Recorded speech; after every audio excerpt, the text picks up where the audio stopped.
Halo, di sini di video ini saya mau sharing pengalaman persiapan keberangkatan ke Amerika Serikat saat sudah dapat beasiswa Fulbright-nya dan diterima di kampus.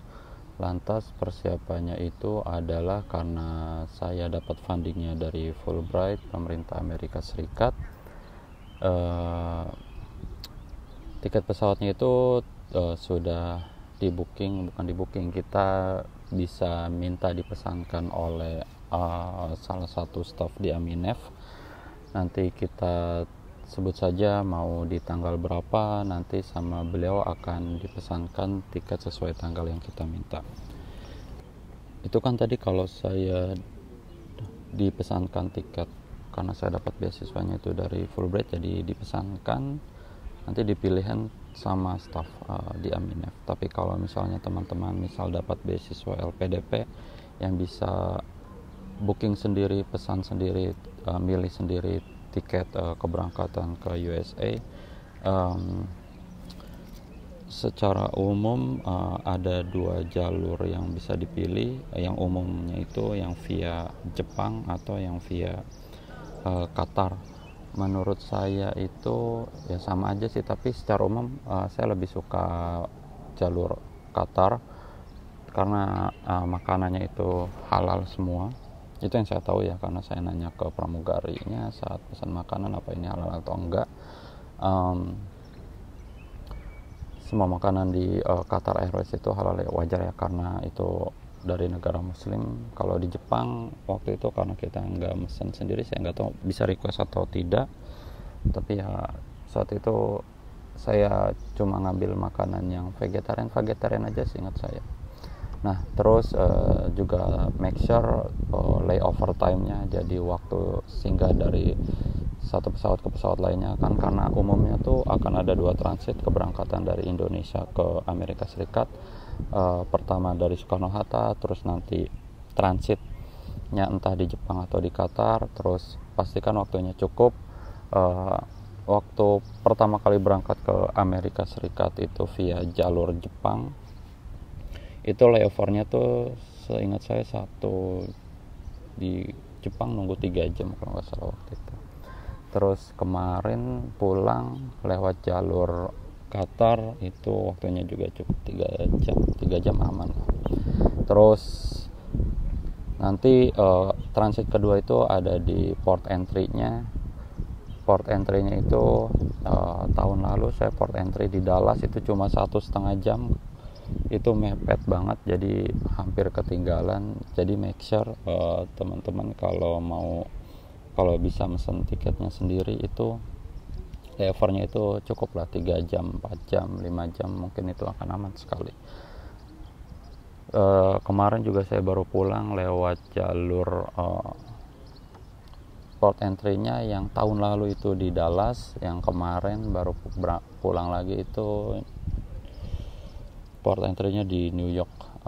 Di New York saya ada sedikit hambatan karena waktu itu saya bawa iPad 11 iPad karena untuk proses penelitian, karena bawa iPad-nya itu banyak, itu bikin masalah di port entry. Jadi kalau untungnya waktu layovernya itu saat itu 6,5 jam kalau nggak salah, dan itu cukup. Nah jadi make sure kalau pesan tiket waktu singgahnya itu mencukupi. Terus hal-hal yang dipersiapkan itu yang perlu dibawa itu standar aja, kayak baju segala macam. Saya nggak bawa baju banyak karena saya pikir di US itu relatif mudah untuk beli baju, apalagi kan banyak thrift store, jadi bisa berhemat lah. Jadi saya nggak bawa banyak baju. Yang perlu dibawa itu saya bawa adaptor internasionalnya, jadi karena saya pakai HP dari Indonesia, jadi saya perlu bawa adaptor internasional biar bisa tetap dipakai HP-nya selama di USA. Dan juga yang penting buat saya itu adalah bidet, karena di Amerika Serikat itu kan kalau ke toiletnya kan toilet kering. Terus di WC-nya di toiletnya itu nggak ada bidet yang pancuran buat nyiramnya itu loh. Nah, jadi saya bawa bidet yang portable, jadi ya biar masih terasa style Indonesianya lah, butuh air setelah dari kamar mandi. Itu terus yang dipersiapkan juga adalah menghubungi orang yang ada di Amerika Serikat. Yang perlu saat itu saya menghubungi salah satu organisasi internasional yang ada di kota tujuan saya, ya, di Columbus, Ohio, untuk dijemput di bandara. Teman-teman saya juga menghubungi mereka untuk dijemput di bandara. Lantas di organisasi tersebut selain penjemputan, mereka juga bisa menyediakan housing selama 3 hari free.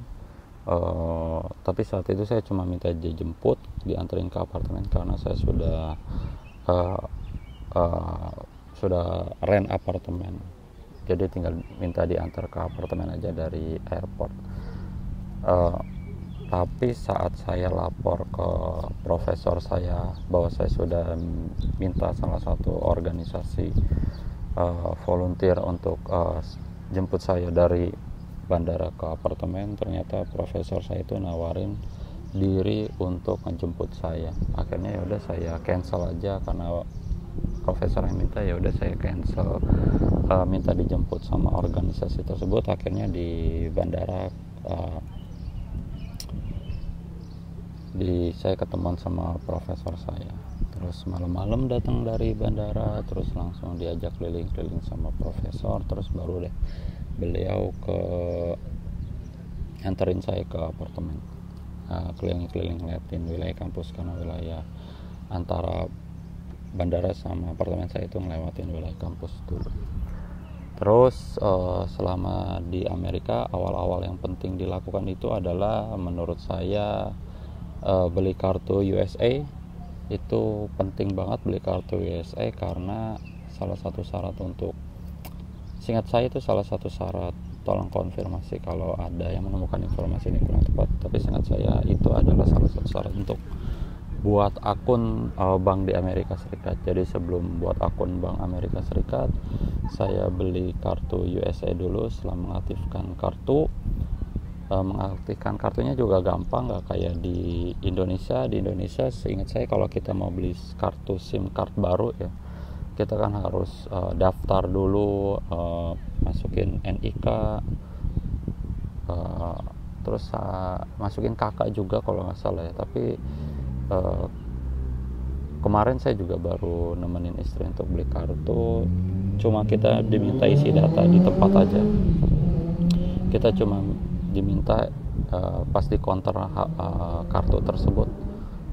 Saya beli kartunya T-Mobile, cuma isi data nama, alamat email, terus PIN, terus nama depan, nama belakang, sama alamat dan kode pos, alamat kode posnya saja.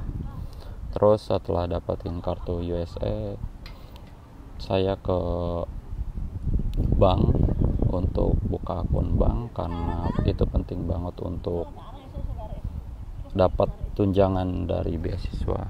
Kalau nggak buka rekening banknya, nanti pengiriman untuk living allowance-nya itu tertunda. Hal lainnya yang perlu dipersiapkan tadi kan saat saya sudah sampai, tapi sebelumnya itu, sebelum berangkat ke Amerika Serikat, yang harus dipersiapkan lagi adalah tentang apartemen, tempat di mana kita tinggal. Jadi saya beruntung karena di kota tempat saya tinggal di Columbus, Ohio itu banyak orang Indonesia. Jadi saya banyak nanya-nanya, terus saya tinggal di wilayah yang memang banyak orang Indonesianya di situ.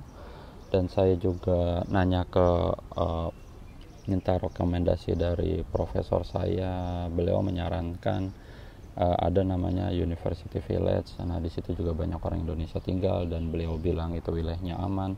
Yang harus diperhatikan adalah kan kita tahu kalau di USA ini salah satu isunya adalah tentang kepemilikan senjata. Jadi kalau bisa, khususnya bagi siswa tahun pertama, cari wilayah yang aman, yang jauh dari wilayah penembakan. Setelah saya konfirmasi ke beberapa teman terus nanya ke sana sini juga, ternyata dapat satu wilayah yang memang wilayah itu cocok buat first year student, khususnya siswa internasional. Nah, setelah dapat apartemen, yang harus diurus lagi itu adalah, nah demikian video sharing singkat perihal persiapan keberangkatan QSA untuk Tempus tadi. Semoga video ini bermanfaat. Terima kasih.